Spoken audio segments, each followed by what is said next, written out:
Le colosse de Rhodes fut l'une des 7 merveilles du monde antique, un monument exceptionnel qui témoignait du génie architectural et du savoir-faire technique des anciens peuples. Haut d'environ 33 mètres, l'équivalent d'un immeuble de 11 étages, cette gigantesque statue de bronze fut érigée pour célébrer la victoire des Rhodiens sur leurs ennemis.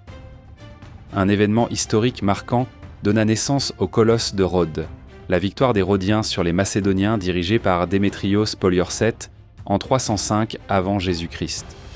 Lors de cette tentative d'invasion, Démétrios, l'un des héritiers d'Alexandre le Grand, assiégea la ville de Rhodes avec une immense armée et un impressionnant arsenal de machines de guerre. Malgré ce siège intensif, les Rhodiens résistèrent vaillamment, tirant parti de la géographie de l'île et de l'ingéniosité de leurs défenseurs pour contrecarrer les avancées ennemies. Après plus d'1 an de combat, Démétrios fut contraint de lever le siège, notamment grâce à l'arrivée de renforts alliés. Lors de son retrait, il abandonna un vaste stock de matériel militaire, incluant armes et engins de siège. Cette victoire fut, pour les habitants de Rhodes, un symbole de résilience et d'unité. Ils décidèrent de construire une statue monumentale dédiée au dieu solaire Hélios, qu'ils considéraient comme le protecteur de la ville durant le conflit, pour marquer cette victoire. Ériger le colosse représentait un message fort à l'attention du monde antique, la puissance et la volonté d'indépendance de Rhodes. Pour construire une statue d'une telle taille, les Rhodiens eurent recours à une solution ingénieuse et symbolique. Utiliser le bronze et le fer récupérés sur les armes et les machines abandonnées de par les Macédoniens. On estime que des dizaines de tonnes de bronze furent recyclées pour ériger le colosse. Ce métal fut fondu, moulé en plaques, puis ajusté minutieusement sur une structure interne faite de fer et de pierre. Ce procédé de recyclage exigeait une grande maîtrise technique et mettait en lumière l'expertise des artisans rhodiens en métallurgie et en ingénierie. De plus, cette réutilisation permit de réduire considérablement les coûts du projet, rendant le monument réalisable même en période de reconstruction post-conflit. Utiliser le bronze des armes ennemies renforçait également le message politique. Ce qui avait autrefois menacé la liberté de Rhodes devenait désormais le symbole durable de sa victoire et de son indépendance. Le colosse fut conçu et réalisé par Charret de Lindos, sculpteur renommé originaire de l'île de Rhodes et élève de Lysippe, célèbre sculpteur à la cour d'Alexandre le Grand. Charret mit à profit son talent artistique et l'expérience acquise auprès de son maître pour concrétiser ce projet. Son ambition était de créer une œuvre monumentale à la hauteur de la grandeur de Rhodes et de sa dévotion envers Hélios. La construction du colosse fut une tâche difficile et novatrice pour l'époque. La structure interne, faite de fer et de pierre, assurait la stabilité de l'ensemble. Des plaques de bronze soigneusement façonnées étaient bien fixées sur cette armature, formant la surface extérieure de la statue. Elles étaient maintenues par des rivets et des assemblages solides, garantissant la robustesse de l'édifice. Un système de rampes et d'échafaudage en bois permit de soulever les sections supérieures et d'atteindre les hauteurs en toute sécurité. La statue fut érigée par sections, en partant de la base et en montant progressivement vers le sommet. Cette méthode permettait de répartir uniformément le poids des couches supérieures sur la structure interne. Le dieu solaire Hélios occupait une place centrale dans la culture et la religion de l'île de Rhodes. Les habitants le considéraient comme le protecteur de la cité et le garant de sa prospérité. Dans la mythologie grecque, Hélios est représenté comme un dieu traversant le ciel chaque jour dans un char d'or, apportant lumière et chaleur au monde. Cette image d'Hélios comme force vitale et indispensable en faisait une divinité profondément vénérée à Rhodes. Cette dévotion se manifestait dans les pratiques religieuses locales, notamment à travers des fêtes et des sacrifices en son honneur. La plus célèbre de ces célébrations était les Halieia, fête annuelle mêlant rituels religieux et compétitions athlétiques, illustrant le lien entre force physique et vitalité que représentait le dieu. L'emplacement exact du colosse de Rhodes fait encore débat parmi les historiens et les archéologues. Si de nombreuses représentations populaires le montrent à l'entrée du port, les jambes écartées au-dessus des navires, cette idée est jugée techniquement irréalisable pour l'époque. L'une des hypothèses les plus acceptées est que le colosse fut érigé près du port, probablement à l'endroit où se trouve aujourd'hui le fort Saint-Nicolas, construit par les chevaliers de Saint-Jean. Ce site aurait permis à la statue d'être visible comme point de repère pour les marins arrivant sur l'île. Une autre théorie suggère que le colosse se trouvait sur la terre ferme sur la colline d'Aios Stéphanos, où se trouvait l'acropole de l'ancienne cité. Ce lieu élevé aurait offert une vue dégagée sur le monument pour les habitants comme pour les visiteurs.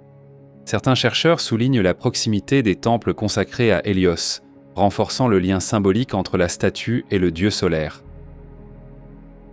Au début du XXe siècle, des fouilles révélèrent des fondations massives, près de l'actuel palais du Grand Maître. Ces découvertes suscitèrent en eux l'hypothèse qu'il pourrait s'agir des vestiges de la base du colosse. Cependant, des modifications ultérieures du site ont rendu plus difficile l'analyse approfondie de ces structures. Quelle qu'ait été sa position exacte, l'emplacement du colosse fut probablement choisi pour maximiser son impact visuel et souligner le symbolisme de protection et de prospérité associé à Hélios. On pense que le colosse de Rhodes remplissait plusieurs fonctions. Avant tout, c'était un monument commémoratif célébrant la ténacité et la victoire des Rhodiens. Comme repère maritime, la statue était essentielle pour les navigateurs, signalant la proximité de l'île et servant de point d'orientation pour les arrivants par la mer. Le colosse était également un symbole politique, diffusant dans le monde antique l'image de la force et de l'indépendance de Rhodes. L'impact économique du colosse fut considérable. Sa construction fut financée en grande partie par la vente du bronze et du fer capturés sur l'ennemi, réduisant les besoins en ressources nouvelles. Par ailleurs, Rhodes était un centre commercial important en Méditerranée et le colosse renforça sa position stratégique en attirant marchands et navigateurs de toute région. La statue contribua au développement du tourisme antique, attirant des visiteurs venus admirer sa grandeur, ce qui stimula l'économie locale. Le colosse devint l'une des principales attractions du monde antique. Pèlerins, marchands, nobles et voyageurs fortunés étaient fascinés par la renommée de cette œuvre colossale. Cette combinaison de fonctions pratiques et symboliques fit du colosse l'une des créations les plus mémorables de l'Antiquité. Une tragédie frappa le colosse en 226 avant Jésus-Christ, lorsqu'un violent tremblement de terre ravagea l'île de Rhodes. Avec sa taille imposante et sa structure massive, la statue n'y résista pas et s'effondra en plusieurs morceaux. Le séisme endommagea également gravement la ville et ses infrastructures. Les Rhodiens choisirent de ne pas reconstruire la statue, les oracles ayant déclaré qu'Hélios n'approuvait pas ce monument. Après son effondrement, les restes du colosse restèrent visibles pendant des siècles, devenant une attraction à part entière. Des visiteurs de tout le monde antique se rendaient à Rhodes pour voir les fragments épars de la statue déchue. Des auteurs anciens rapportèrent que, même en ruine, les dimensions colossales de l'œuvre continuaient d'impressionner. Après la catastrophe, Rhodes reçut une aide internationale pour se reconstruire. Sous le règne de Ptolémée III, l'Égypte ptolémaïque apporta un soutien financier et matériel à la ville, renforçant les liens entre les deux États. Cette aide fut cruciale pour permettre à Rhodes de se relever et de restaurer ses infrastructures.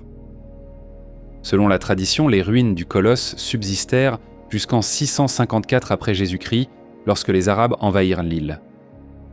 Le colosse de Rhodes continue de fasciner l'imaginaire collectif, sa taille monumentale ayant inspiré des œuvres modernes telles que la Statue de la Liberté à New York. Son architecte, Frédéric Auguste Bartholdi, reconnut s'être inspiré de l'idée d'un monument colossal, servant de symbole d'accueil et de liberté. De même que le colosse accueillait les marins à Rhodes, la statue américaine a rempli une fonction similaire pour les immigrants arrivant aux États-Unis. En outre, le mot « colosse » est aujourd'hui utilisé pour désigner tout ce qui possède des dimensions ou une importance extraordinaire. Dans la culture occidentale, le colosse de Rhodes est devenu synonyme de grandeur, de puissance et d'influence. Cette image a perpétué son héritage en faisant une icône culturelle encore vivante des millénaires après sa disparition.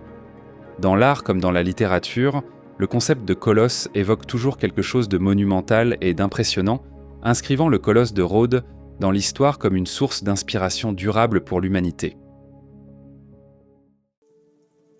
Parmi les 7 merveilles du monde antique, les jardins suspendus de Babylone se distinguent comme l'un des prodiges les plus fascinants de l'histoire. Décrits comme une fusion éblouissante de génie architectural et de maîtrise technique, ces jardins auraient orné l'ancienne cité de Babylone, située dans l'actuel Irak.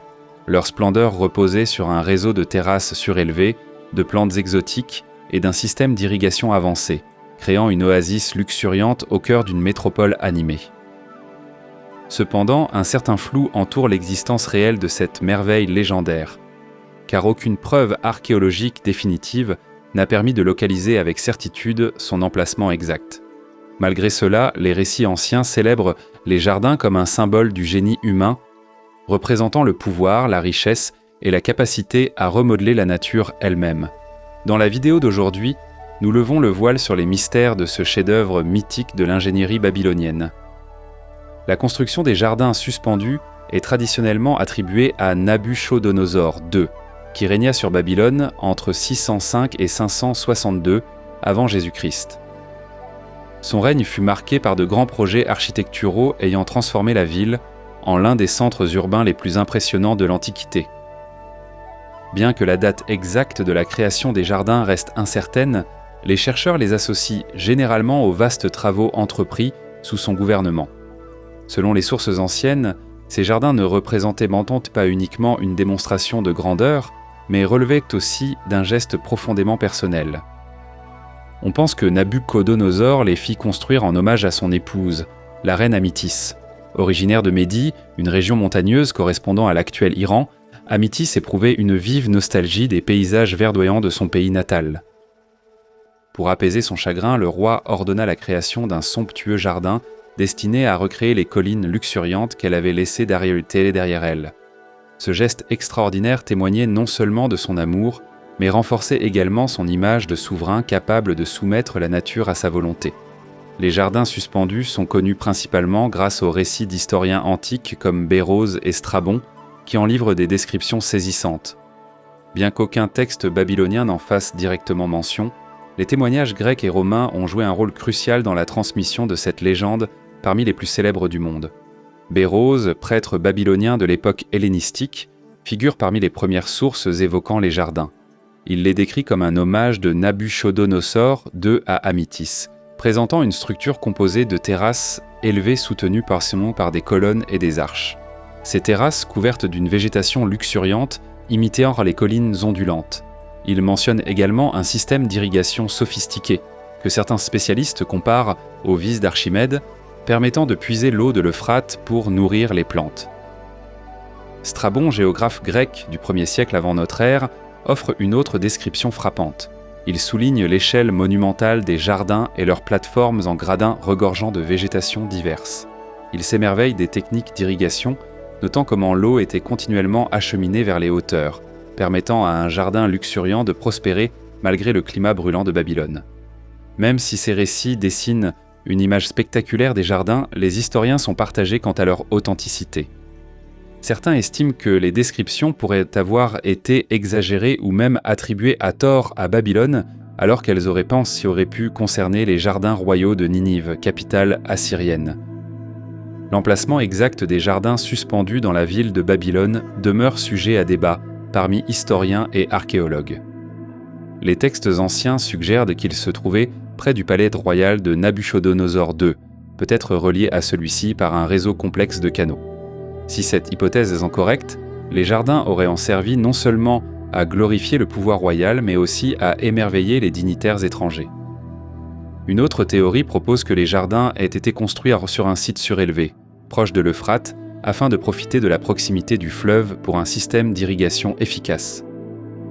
La capacité à canaliser l'eau directement depuis le fleuve aurait été essentielle pour entretenir cette végétation abondante. Certains avancent même que les jardins auraient été érigés sur une structure artificielle, possiblement un ziggurat adapté pour accueillir des plantations en cascade. Les fouilles archéologiques à Babylone ont mis au jour des vestiges de vastes réservoirs et de systèmes de plomberie élaborés qui pourraient en être liés aux jardins légendaires. Cependant, aucun élément ne permet à ce jour de confirmer avec certitude leur existence, laissant la place à la spéculation.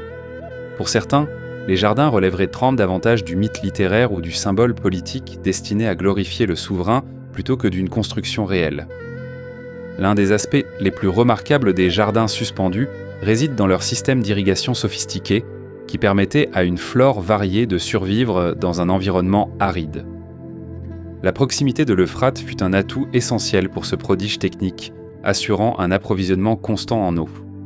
D'après les récits anciens, des mécanismes comme des roues hydrauliques ou des vis d'Archimède auraient été employés pour élever l'eau depuis le fleuve jusqu'au niveau supérieur du jardin. Ce système était indispensable pour maintenir en vie une grande variété d'arbres, d'arbustes et de plantes exotiques, dont beaucoup n'étaient pas originaires de Mésopotamie. Grâce à un réseau de canaux et de réservoirs, l'eau était distribuée avec soin pour irriguer chaque étage, assurant l'équilibre d'un véritable paradis autosuffisant. Au-delà de sa complexité technique, l'ingénierie des jardins reflétait la maîtrise babylonienne des principes hydrauliques. Les matériaux de construction étaient choisis pour leur durabilité, tandis que la structure était pensée pour résister aux défis climatiques. Ces réalisations démontraient une compréhension approfondie de la gestion de l'eau, faisant des jardins bien plus qu'un simple ornement, un exploit technologique. Le lien entre les jardins et l'Euphrate dépassait l'aspect fonctionnel de l'irrigation. Il revêtait également une forte charge symbolique. Dans la culture mésopotamienne, l'eau courante représentait la prospérité et la capacité à transformer des paysages stériles en sanctuaires florissants. La notion de paradis était profondément enracinée dans les croyances mésopotamiennes, associées à la fertilité, l'abondance et l'harmonie avec la nature. En cultivant un oasis luxuriant au sein d'une région aride, les jardins suspendus symbolisaient le triomphe de la civilisation sur les contraintes naturelles. Les récits mythologiques antiques évoquent souvent des dieux vivant dans des jardins célestes ou sur des montagnes verdoyantes, lieux de perfection divine. En reproduisant ces paysages sacrés, les jardins de Nabuchodonosor transmettaient l'image d'un roi capable de faire descendre le divin sur terre, affirmant ainsi sa légitimité et renforçant la grandeur de Babylone comme sommet de la réussite humaine. Le mot même de paradis vient d'anciens termes signifiant jardin clos ou sanctuaire saint, suggérant que le concept pourrait avoir été inspiré par des structures comme les jardins suspendus. Pour les Mésopotamiens, de tels lieux représentaient la régénération spirituelle et la générosité divine, faisant ainsi des jardins un emblème puissant de majesté impériale et d'harmonie sacrée. La fascination pour les jardins suspendus dépasse largement l'Antiquité.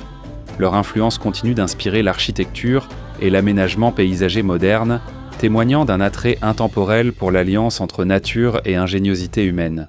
Les paysages urbains contemporains reprennent souvent cette harmonie entre structures artificielles et beauté végétale. Les terrasses végétalisées et jardins verticaux, comme le Bosco vertical à Milan ou les Super Trees de Singapour, s'inscrivent dans cette vision antique, conjuguant durabilité et esthétique grandiose. Par ailleurs, les techniques d'irrigation avancées des jardins servent de modèle aux stratégies modernes de préservation de l'eau. Des systèmes automatisés conçus pour optimiser les ressources naturelles prolongent l'héritage des ingénieurs babyloniens, garantissant une végétation luxuriante même en ville ou dans des zones arides. Malgré l'incertitude entourant leur existence réelle, les jardins suspendus de Babylone continuent de nourrir l'imaginaire collectif. À la croisée de l'ingénierie, de l'art et de l'écologie, il demeure le symbole de la volonté humaine de transformer son environnement, même dans les conditions les plus hostiles. Le temple de Zeus à Olympie était l'un des édifices les plus impressionnants de la Grèce antique. Situé dans le sanctuaire d'Olympie, le temple était consacré au puissant Zeus, roi des dieux dans la mythologie grecque, et il fut considéré comme l'une des 7 merveilles du monde antique pour sa beauté et sa grandeur. Au-delà de son architecture remarquable, le lieu accueillait les Jeux olympiques, attirant des visiteurs de toute la Grèce. Le site du sanctuaire d'Olympie fut essentiel à son développement et à son importance. Blotti entre les rivières Cladéos et Alphée, dans une région fertile et naturellement splendide, il se trouvait à un carrefour facilitant l'accès des visiteurs venus de diverses régions grecques. Cette position stratégique favorisa l'essor des activités religieuses et sportives, faisant d'Olympie un centre culturel et spirituel majeur de l'Hellade. La géographie propice et les ressources naturelles contribuèrent à faire du site un lieu de rencontre, de compétition et de célébration.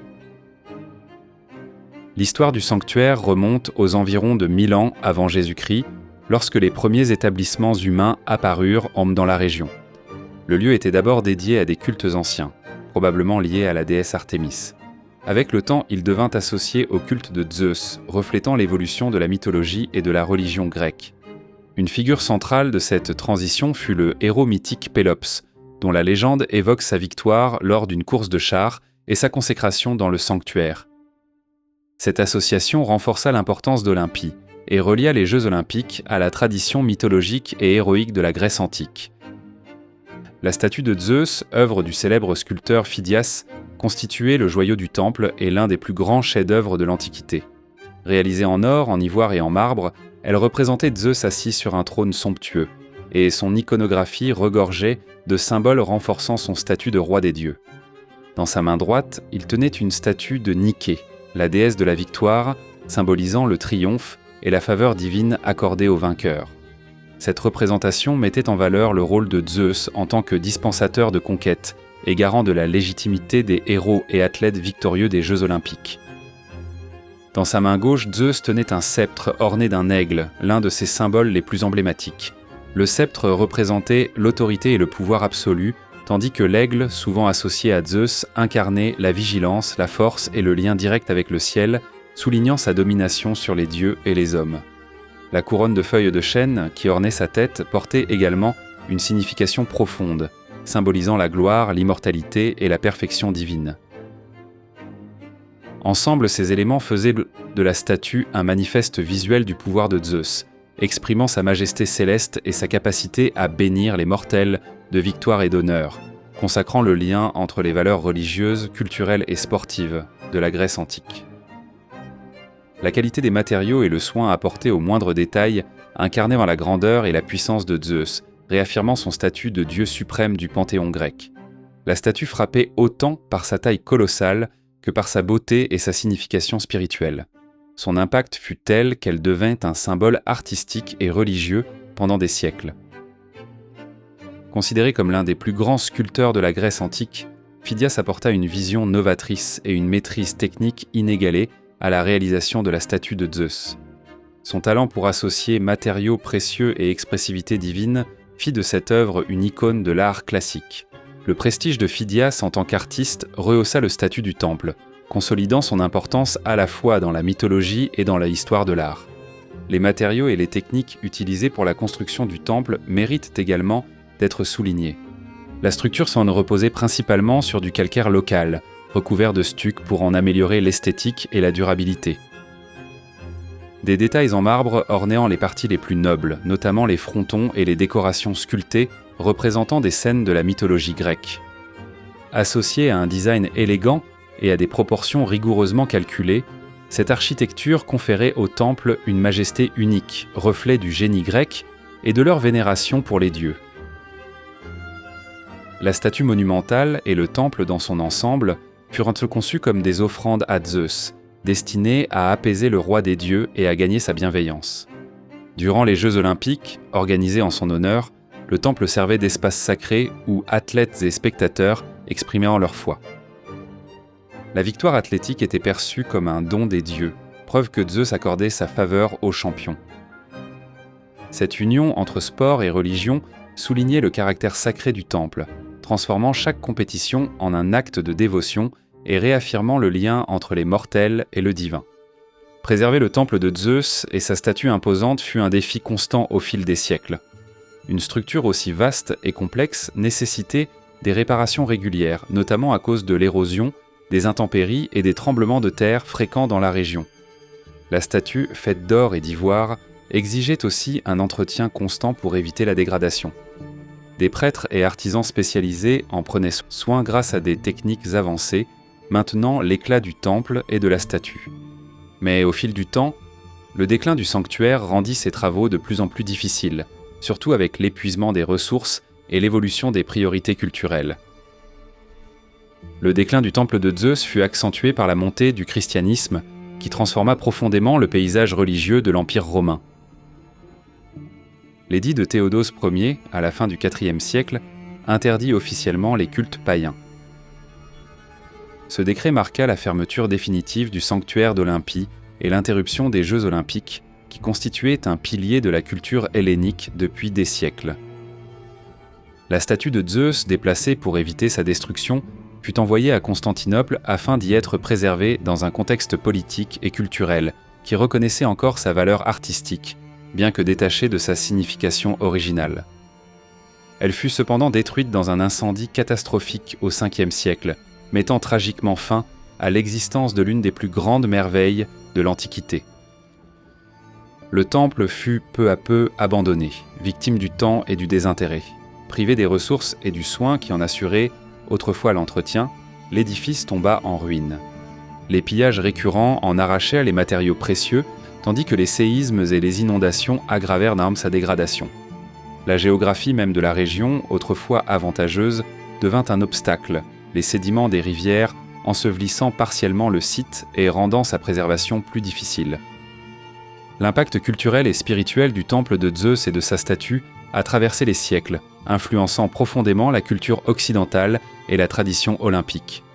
Dans la tradition olympique, le lien entre sport et religiosité, perpétué par le sanctuaire d'Olympie, a été ravivé dans les Jeux olympiques modernes, réinstaurant l'esprit de compétition et la célébration de l'excellence humaine qui caractérisait les festivités antiques. D'un point de vue artistique, l'influence de la statue de Zeus se retrouve dans les œuvres de la Renaissance et du classicisme, inspirée par sa taille monumentale et la finesse de ses détails. Le temple lui-même servit de modèle pour l'architecture monumentale, illustrant la capacité des anciens Grecs à unir fonctionnalité et beauté. Malgré sa destruction, le temple de Zeus reste un symbole puissant du potentiel humain à créer et à célébrer le lien avec le divin, un écho des valeurs qui résonnent encore dans le monde contemporain.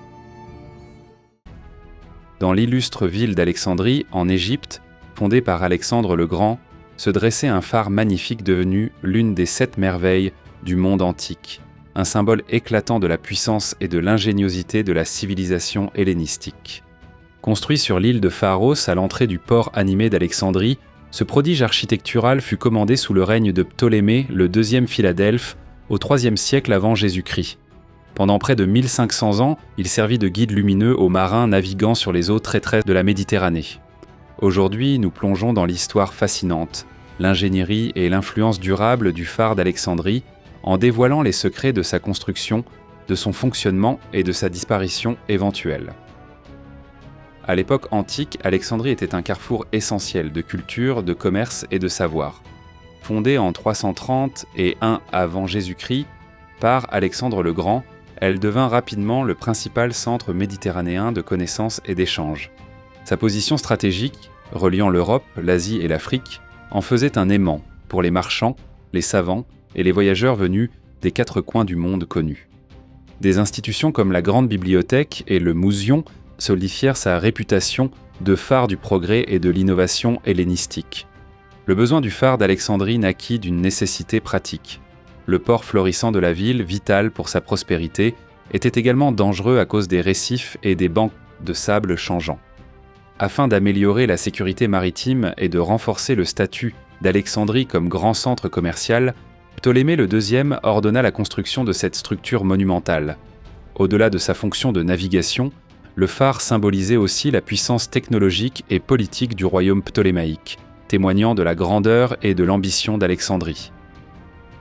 Ériger le phare d'Alexandrie fut un triomphe d'ingénierie, nécessitant des techniques novatrices pour surmonter l'immense défi que représentait la construction d'une tour aussi colossale et résistante.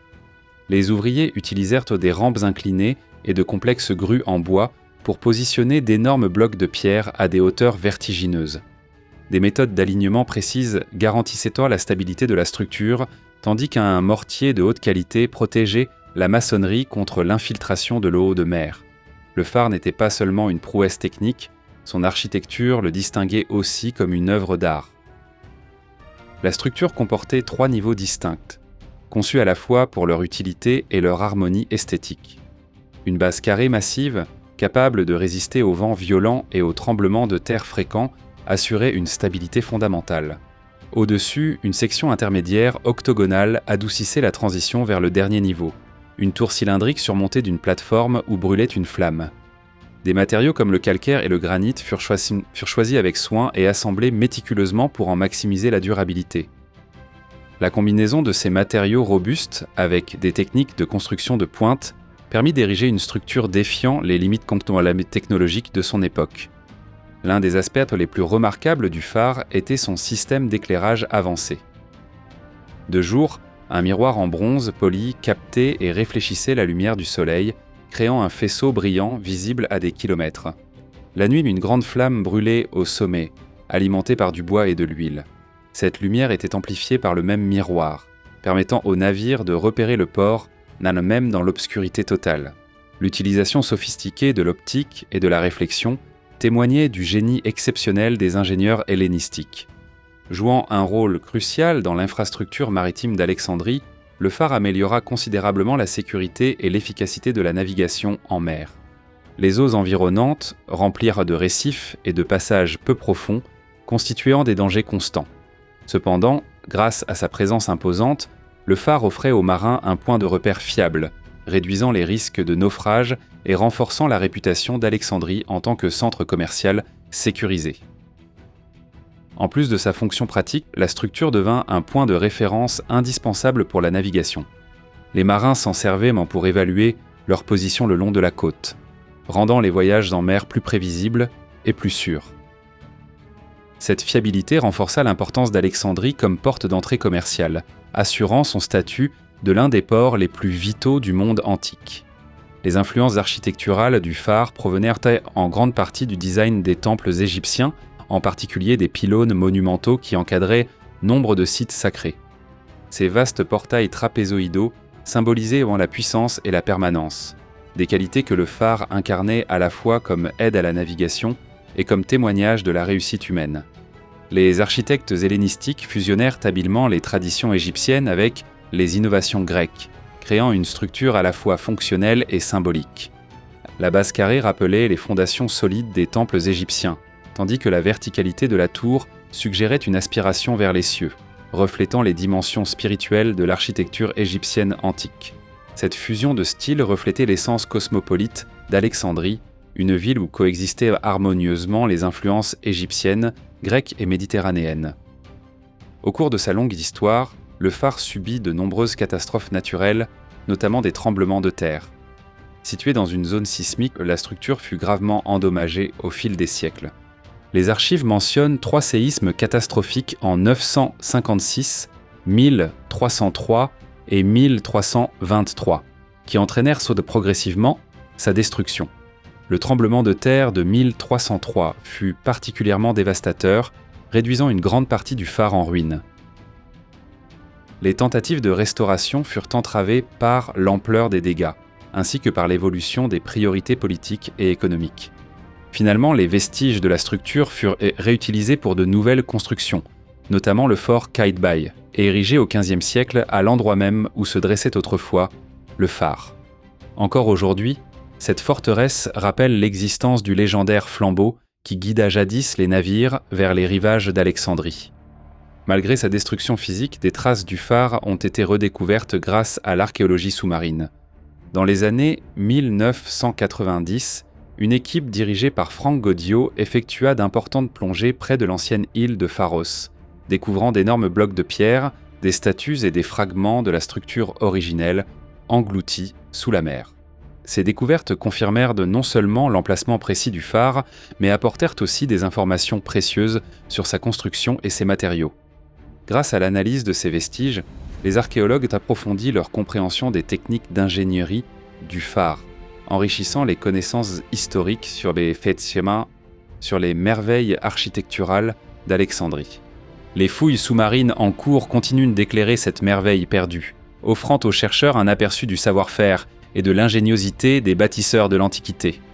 Au-delà des archives historiques, le phare d'Alexandrie a inspiré de nombreux mythes et légendes. Parmi les récits les plus célèbres figure la croyance en un puissant miroir magique installé à son sommet. Selon la légende, ce miroir pouvait non seulement réfléchir la lumière du soleil sur d'incroyables distances, mais aussi enflammer les navires ennemis s'approchant du port d'Alexandrie. Bien qu'aucune preuve historique ne soutienne cette histoire, le mythe illustre la fascination et le respect qu'inspirait le phare à son époque.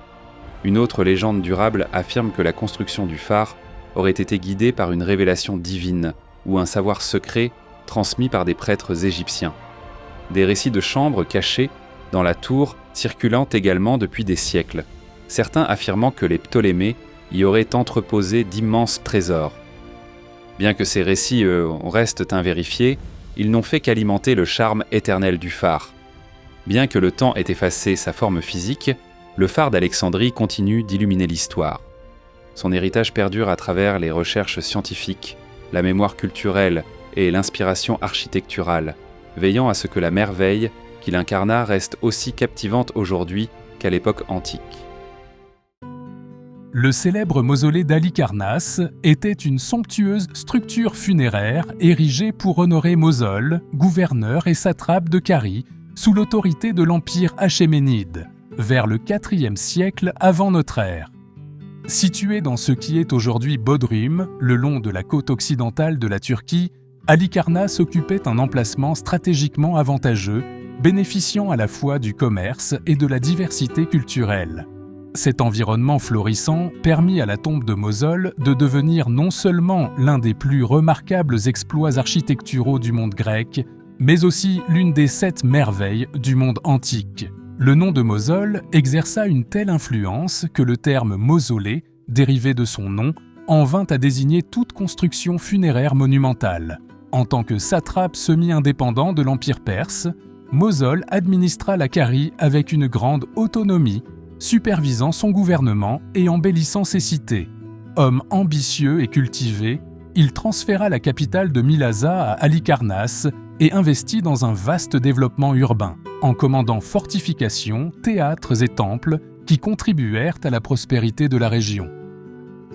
À sa mort, survenue vers 353 ans avant notre ère, son épouse, Artémise II, prit les rênes du pouvoir et se consacra à la construction d'une tombe digne de son héritage. L'objectif n'était pas seulement de lui offrir un lieu de repos éternel, mais aussi de rehausser le prestige de leur dynastie et de faire d'Halicarnasse une cité de premier plan, tant dans la sphère grecque que perse. Pour donner vie à cette vision monumentale, Artémise II fit appel à quelques-uns des architectes les plus renommés de l'époque.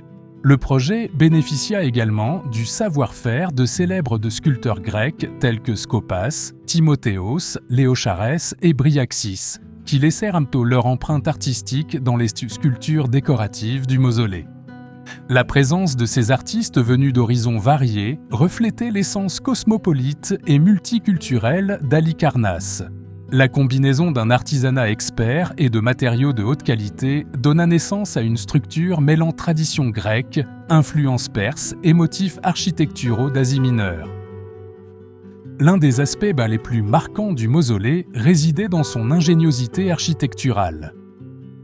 Bâti sur de vastes fondations rectangulaires, l'édifice était entouré de colonnes ioniques disposées de manière symétrique, formant un péristyle qui mettait en valeur l'espace intérieur. Au-dessus de cette base rectangulaire, un imposant bloc de pierre orné de hauts et bas-reliefs illustrait des récits mythologiques, des victoires militaires et des éléments de la culture régionale.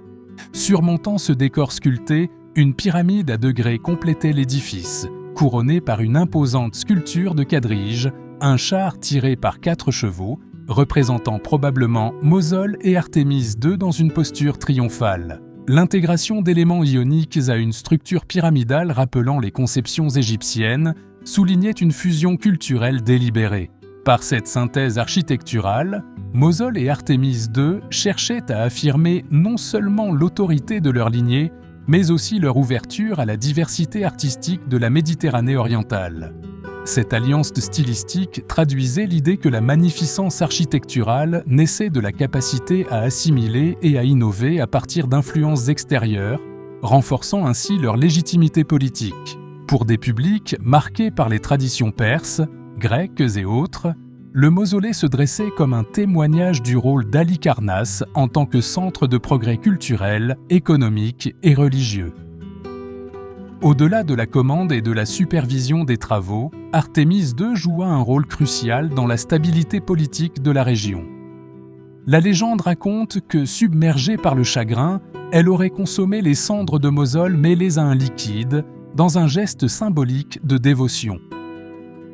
Tout en gouvernant, elle utilisa le mausolée comme moyen de consolider l'autorité dynastique, unissant la cour et les citoyens autour d'un projet commun. Le matériau principal de l'édifice était le marbre, conférant à la structure à la fois durabilité et élégance. Des blocs de marbre d'une qualité exceptionnelle furent extraits de carrières locales et d'îles voisines, transportés sur le site puis finement taillés pour former les fondations et les éléments décoratifs. Les reliefs détaillés représentaient des scènes de bataille, des processions cérémonielles et des figures mythologiques. illustrant les techniques avancées de taille de pierre et la compréhension approfondie de la perspective et de l'anatomie propre à la sculpture grecque de l'époque. Plus qu'une simple tombe, le mausolée d'Halicarnasse remplissait des fonctions à la fois sociales et religieuses. Sa position stratégique le long des grandes routes maritimes permettait aux voyageurs et aux sujets de participer à des cérémonies commémoratives dédiées à Mosol, renforçant le culte du souverain et l'influence de la dynastie. Il est probable que des célébrations annuelles se tenaient sur le site, mêlant hommage à la mémoire de Mosol, rites religieux et festivités culturelles. Au fil des siècles, les catastrophes naturelles et les bouleversements politiques contribuèrent au déclin de la structure. La région d'Halicarnasse, sujette à une forte activité sismique, vit la stabilité du monument compromise. Les dynasties successives ne disposèrent pas toujours des ressources ou de la volonté nécessaires pour préserver l'état du mausolée.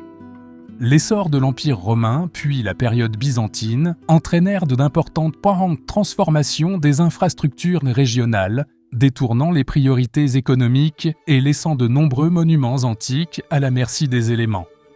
Un événement décisif dans la destruction du mausolée survint avec l'arrivée des chevaliers de Saint-Jean, un ordre militaire chrétien qui s'installa à Bodrum au cours du XVe siècle. Originaires de Rhodes, les chevaliers cherchaient à renforcer leur présence le long de la côte anatolienne en édifiant des fortifications. Ils utilisèrent l'abondante réserve de marbre et de calcaire provenant des ruines du mausolée, déjà endommagées par les séismes et le manque d'entretien prolongé.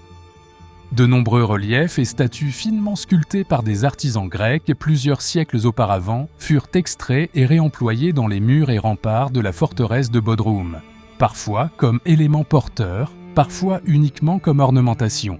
Ce réemploi eut un impact dévastateur sur le patrimoine artistique du mausolée. De nombreuses métises frises et colonnes furent brisées ou modifiées de façon irréversible, compromettant leur authenticité historique. De plus, de nombreux éléments de sculptés furent intégrés aux murs du château, les rendant inaccessibles à l'étude ou à la conservation. Si la forteresse devint un repère médiéval important, elle provoqua la quasi-disparition du chef-d'œuvre hellénistique, dont l'ensemble architectural originel fut perdu au milieu des tours et défenses du bastion. À mesure que la ville se développa autour de la forteresse, les vestiges architecturaux du mausolée furent peu à peu absorbés par le paysage urbain. Routes modernes, habitations et bâtiments intégrèrent des fragments de ces fondations et de ces pierres de sculptées, rendant de plus en plus difficile la distinction entre la tombe antique, la forteresse médiévale et le tissu urbain contemporain. Ainsi, une grande partie des preuves architecturales qui auraient pu éclairer la conception originale furent soit enterrées de façon permanente, soit retirées. La redécouverte de l'Antiquité gréco-romaine par l'Europe à la suite de la Renaissance incita érudits et archéologues à rechercher les vestiges des grands édifices anciens. Des fouilles systématiques du mausolée commencèrent au XIXe siècle, sous la direction de figures telles que Charles Thomas Newton. Il mit au jour d'importants fragments de frises, de colonnes et de sculptures, dont beaucoup furent transférés au British Museum, où ils sont aujourd'hui exposés, offrant un aperçu de la splendeur originelle de l'édifice.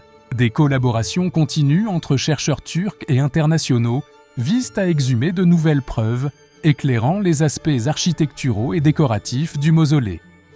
Malgré sa ruine physique, l'héritage du mausolée a traversé les âges. Le terme mausolée est devenu synonyme de tombe monumentale, soulignant l'impact culturel durable de la structure. De plus, ses caractéristiques architecturales, dont la synthèse de styles variés, l'usage de reliefs sculptés et l'agencement des colonnes périphériques, influencèrent les constructions hellénistiques ultérieures et même les temples romains, consacrant son importance artistique et symbolique. Le mausolée d'Halicarnasse continue de fasciner chercheurs et passionnés. Visiter ses vestiges à Bodrum ou admirer des pièces originales dans les musées procure un lien tangible avec la maîtrise technique et le raffinement esthétique d'une époque marquée par les changements politiques et les échanges interculturels. S'il fut érigé avant tout en hommage au pouvoir et à la mémoire de Mosol, il en est devenu également à symboliser la capacité humaine à transformer l'ambition en réalisation artistique durable. Même en ruine, le mausolée demeure une source d'inspiration pour la recherche archéologique, l'étude historique et l'imagination de ceux qui cherchent à comprendre comment le passé s'exprimait à travers l'art et l'architecture. Bien qu'il ne se dresse plus, le mausolée d'Halicarnasse conserve sa place dans l'histoire comme l'une des plus extraordinaires réalisations architecturales de l'Antiquité, mêlant harmonieusement politique, spiritualité et art dans une œuvre qui transcendait les frontières traditionnelles. Le temple d'Artémis à Éphèse se dressait comme l'une des structures les plus impressionnantes et majestueuses du monde antique. Situé en Ionie, sur la côte occidentale de ce qui est aujourd'hui la Turquie, ce sanctuaire magnifique était dédié à Artémis, déesse de la chasse, de la nature et des femmes. À l'instar du célèbre temple de Zeus à Olympie, sa splendeur architecturale et sa grandeur lui valurent une place parmi les 7 merveilles du monde antique, attirant pèlerins et voyageurs venus de tout le bassin méditerranéen. Éphèse devait une grande partie de son prestige à sa position stratégique. Placée au carrefour de grandes routes commerciales terrestres et maritimes, la cité prospérait comme un centre de commerce et de culture. Cette prospérité permit aux institutions religieuses de s'épanouir, le temple d'Artémis devenant le symbole le plus emblématique de la ville. Plus qu'un lieu de culte, il servait de point central à l'activité économique et aux échanges culturels. Des dévots venus de contrées lointaines se rassemblaient à ses portes pour rendre hommage à la déesse, participer à des rites sacrés et prendre part au commerce animé qui entourait le sanctuaire. Les origines du temple remontent à la plus haute antiquité, bien avant que l'influence grecque n'atteigne la région. Les premières preuves indiquent que le site abritait un culte de fertilité pré-hellénique, peut-être lié à des divinités locales associées à l'abondance et au renouveau. Avec le temps, à l'arrivée des colons grecs, Artémis fut syncrétisée avec ses anciennes traditions anatoliennes, devenant la figure divine dominante de la région. Le temple connut plusieurs reconstructions, reflétant non seulement l'expansion économique de la cité, mais aussi le désir constant d'honorer la déesse avec des édifices toujours plus somptueux. L'une des caractéristiques les plus remarquables du temple était la statue colossale d'Artémis conservée dans son enceinte sacrée. Connue sous le nom d'Artémis Polymastos, la figure se distinguait par les nombreuses protubérances sur sa poitrine, longtemps interprétée comme un symbole de fertilité et de nourricerie. Si de nombreux chercheurs ont décrit ces formes comme de multiples seins, d'autres théories proposent qu'il s'agisse de testicules de taureau, mettant en avant le rôle d'Artémis dans le cycle de la vie et le renouveau de la nature. Quelle que soit l'interprétation, l'image renforçait son statut de pourvoyeuse et de protectrice, la reliant à de bien plus anciennes traditions de la déesse mère anatolienne. Vénérée comme la grande mère d'Éphèse, Artémis incarnait à la fois la protection maternelle et la souveraineté, une figure divine adorée au-delà du panthéon grec traditionnel. La fusion des traditions locales et helléniques donna naissance à une forme de vénération unique à Éphèse, faisant du temple non seulement un sanctuaire grec, mais aussi la continuité de cultes religieux bien plus anciens. D'un point de vue architectural, le temple d'Artémis était un chef-d'œuvre de l'art du marbre. Son immensité et la finesse de sa décoration en faisaient une merveille inégalée de son époque. Des colonnes ioniques ornées de sculptures élaborées soutenaient un vaste entablement richement décoré de reliefs mythologiques. Certaines parties de la structure étaient, semble-t-il, peintes de couleurs vives, suivant la tradition grecque d'orner sculptures et temples afin d'en accentuer l'impact visuel. La plus célèbre version du temple, commandée par Crésus, le riche roi de Lydie, fut achevée au VIe siècle avant Jésus-Christ. Comptant plus de 100 colonnes imposantes, ce projet monumental fit d'Éphèse l'un des principaux centres religieux du monde hellénique. Cependant, en l'an 356 avant Jésus-Christ, un événement catastrophique changea à jamais le destin du temple. Un acte volontaire d'incendie ravagea le sanctuaire, réduisant une grande partie de la structure sacrée en ruine. Le coupable, dont les anciens Éphésiens interdisaient que le nom soit consigné ou prononcé, cherchait à acquérir la célébrité en détruisant l'un des plus grands monuments de l'époque. Cette perte fut immense, non seulement comme tragédie religieuse et architecturale, mais aussi comme atteinte au patrimoine culturel du monde méditerranéen. Dans un effort pour effacer son souvenir, les autorités de la cité interdirent de prononcer son nom, un geste de défi contre sa quête désespérée de notoriété. Encore aujourd'hui, de nombreux récits perpétuent dans ce décret antique en omettant son identité. Une légende antique relie la destruction du temple à la naissance d'Alexandre le Grand à Pella, en Macédoine. Selon l'histoire, Artémis était absente d'Éphèse au moment de l'incendie, car elle assistait à la naissance du futur conquérant. Ce récit renforçait l'idée que l'arrivée d'Alexandre était prédestinée par des forces divines, amplifiant ainsi le mythe entourant sa vie et son destin. Malgré la dévastation, la reconstruction du temple d'Artémis commença peu après, encouragée par l'ardeur populaire et la prospérité d'Éphèse. Sa nouvelle structure s'efforçait de retrouver sa magnificence originelle, tout en agrandissant le temple et en perfectionnant sa décoration. L'usage du marbre et d'ornements somptueux renforçait l'image puissante et opulente de la déesse et de la cité elle-même. Cette version définitive subsista pendant des siècles, témoin de périodes de prospérité, de luttes politiques et de changements culturels. Comme d'autres centres religieux antiques, la préservation du temple d'Artémis dut affronter de grands défis. Les tremblements de terre et catastrophes naturelles touchèrent la région à différentes époques, fragilisant la structure. Les conflits militaires et les pillages contribuèrent également à son déclin. Avec la diffusion du christianisme, le culte païen perdit peu à peu de son importance, entraînant son abandon et plus tard la réutilisation des matériaux du temple pour de nouvelles constructions. Dès lors, les vestiges du sanctuaire se dispersèrent ensevelis sous les décombres et le passage du temps. Bien que le déclin du temple fût inévitable, son héritage artistique et spirituel perdura au fil des générations. Les historiens et voyageurs de l'époque laissèrent des témoignages décrivant la splendeur exceptionnelle de l'édifice, contribuant à entretenir sa mémoire.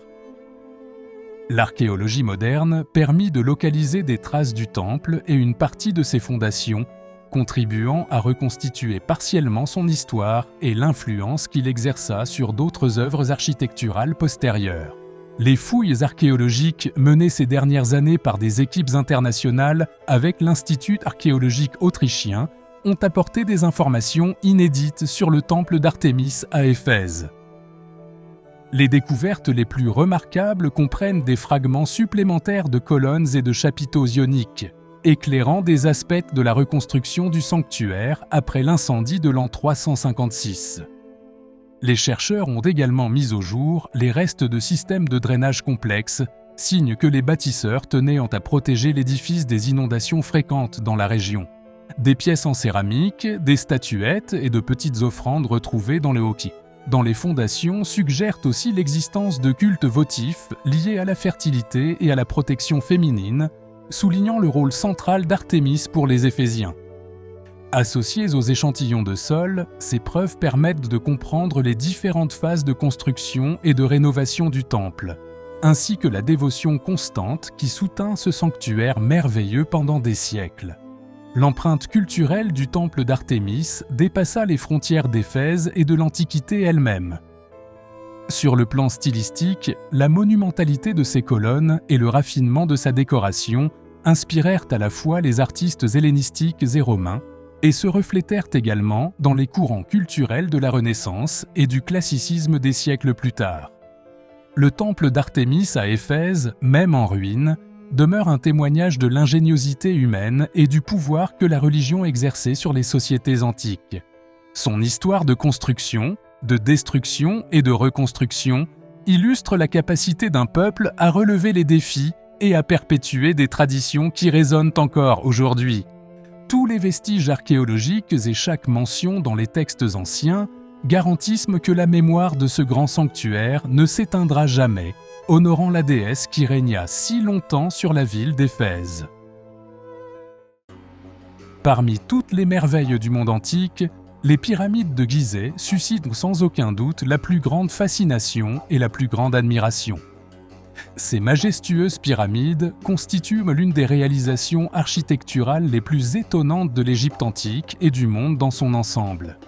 Situées sur la rive occidentale du Nil, près du Caire actuel, elles demeurent les symboles intemporels du génie et de l'autorité de cette civilisation. Le complexe comprend 3 pyramides principales, la grande pyramide de Khéops, la pyramide de Khéphren et la pyramide de Mykérinos, ainsi que des pyramides secondaires, des temples funéraires et l'emblématique Sphinx. Construit au 3e millénaire avant notre ère, ce site monumental servait de lieu où les aspirations religieuses, politiques et artistiques se rejoignaient pour honorer les pharaons, assurer leur passage vers l'immortalité et affirmer leur domination aux yeux de leur peuple comme de leurs adversaires. La décision de construire les pyramides sur le plateau de Gizeh fut délibérée. Bien que plusieurs nécropoles se trouvent le long de la vallée du Nil, Gizeh offrait un avantage unique grâce à son socle rocheux solide, constitué de couches calcaires capables de supporter le poids colossal de ses édifices. De plus, sa proximité avec le Nil facilitait le transport des matériaux de construction, comme le calcaire de haute qualité provenant de Toura et le granit d'Assouan. À l'époque, un ancien canal du Nil passait à proximité du site, permettant d'acheminer par bateau d'énormes blocs de pierre directement jusqu'au lieu de construction, ce qui facilitait la tâche de la vaste main-d'œuvre mobilisée pour le projet. L'évolution des pyramides peut être retracée depuis des pratiques funéraires plus anciennes, allant des tombes rectangulaires en briques ou en pierre, appelées mastabas, aux pyramides à degrés, puis aux pyramides à face lisse. Pour les Égyptiens, le pharaon n'était pas seulement un souverain. Il était un être divin chargé de maintenir l'ordre cosmique, appelé Mat. La construction de ces tombes monumentales visait à assurer l'ascension du pharaon vers le royaume des dieux après sa mort, tout en garantissant la continuité de l'équilibre universel. Chaque pyramide visait ainsi à exalter à la fois l'autorité terrestre et la nature divine du souverain. La grande pyramide de Khéops, la plus ancienne et la plus imposante de Gizeh, atteignait à l'origine une hauteur impressionnante d'environ 100 mètres 46 mètres, bien que son revêtement extérieur se soit érodé au fil du temps, réduisant légèrement sa taille. La pyramide de Khéphren, bien que légèrement plus basse, paraît plus imposante en raison de sa position surélevée et conserve encore, à son sommet, une partie de son ancien revêtement de calcaire poli. La pyramide de Mykérinos, la plus petite des trois, se distingue par la finesse de sa structure et l'utilisation de blocs de granit à sa base. La construction de chaque pyramide exigeait une précision extraordinaire en géométrie et en astronomie, les faces étant soigneusement alignées sur les points cardinaux et la base conçue avec une régularité remarquable. Même si les techniques exactes employées demeurent partiellement hypothétiques, les spécialistes estiment que les Égyptiens utilisaient des rampes, des traîneaux en bois et des rouleaux pour transporter les blocs de pierre colossaux. Des milliers d'ouvriers étant organisés en équipe pour accomplir cette tâche herculéenne. Plus de 30 000 Égyptiens participèrent à cette vaste entreprise, remplissant diverses fonctions sur l'immense chantier entourant les pyramides.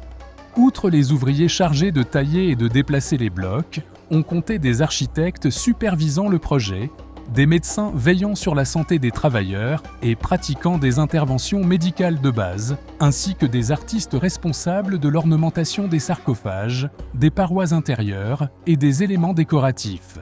Cette division méticuleuse du travail reflétait un haut niveau d'organisation, indispensable pour maintenir l'efficacité face aux exigences intenses de la construction dans un climat désertique.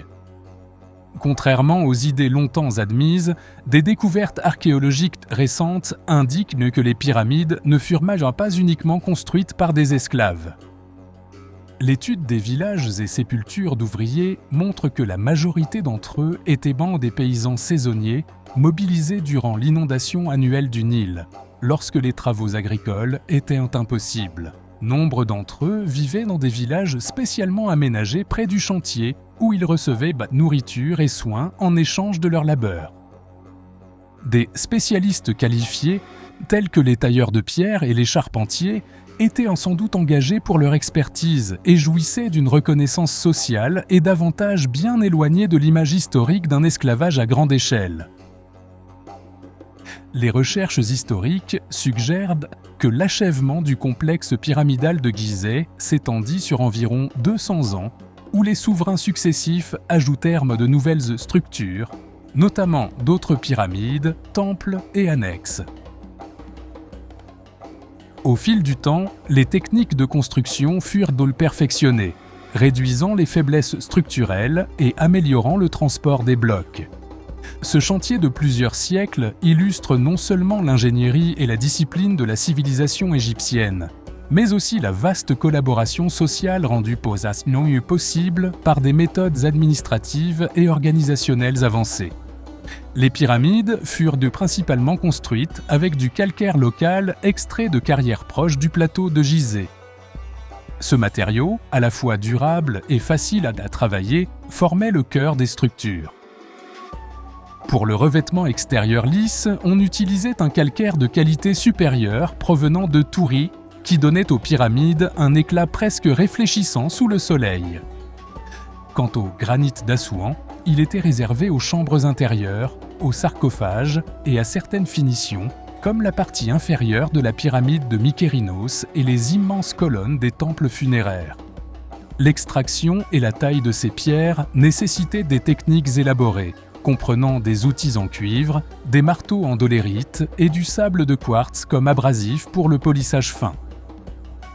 Pour soulever et déplacer les blocs de plusieurs tonnes, les chercheurs supposent que les ouvriers utilisaient des rampes s'élevant parallèlement à la construction.